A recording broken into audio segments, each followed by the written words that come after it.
चला तर मी आज करणार आहे दुधी भोपळ्याचे धपाटे. तर इथं दुधी भोपळ्याची पहिला साल काढून घ्यायची आणि नंतर किसायचं. आता इथं मी किसून घेणार आहे पहिला. हे झाले किसून झाले.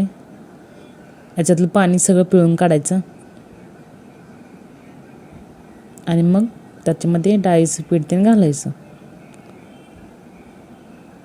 इथं पाणी बाकीत निघाले भोपळ्यातलं. पाणी तसंच ठेवलं तर पीठ आपण किती पण घातलं तरी पातळ होणार ते. त्याच्यामुळं पाणी पहिला काढून घ्यायचं त्यातलं. इथं मी डाळीचं पीठ घातलं,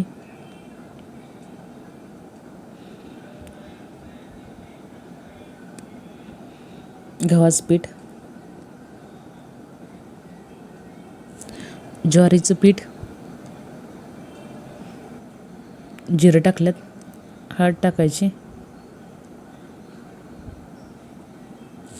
मिरची आणि लसूण चिचून टाकायचा.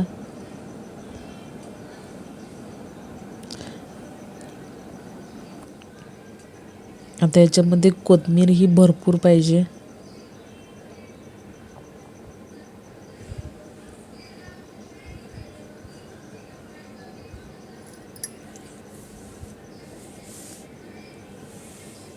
हिंगपूड पण टाकायची जरा, मीठ,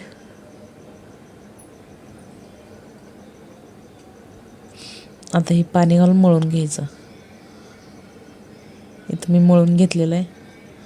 आता इथं पहिला मी तुम्हाला तळलेला धपाट दाखवते. याचा मी भाकरीला गोळा तसा गोळा करून घेतला आहे. पळपुटावर थापून घ्यायचा आणि एका टोपणानं मी शिकं उठवल्यात गोल. आता हे धपाटा आपण तळून घ्यायचं.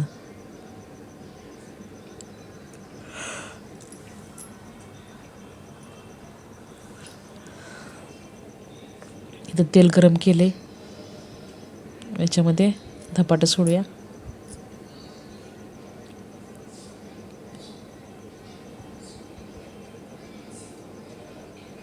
धपाटा बघा कसं फुगल्यात.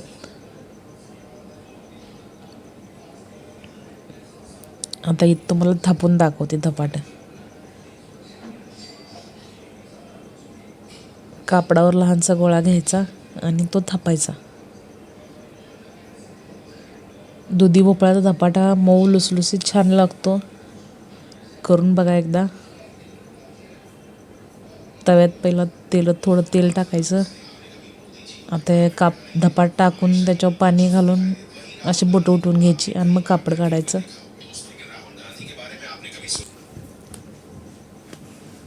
आता धपाट्यावर थोडं तेल टाकायचं.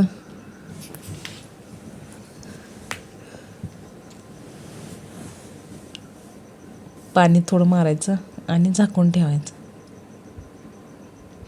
झाला आपला धपाटा तयार.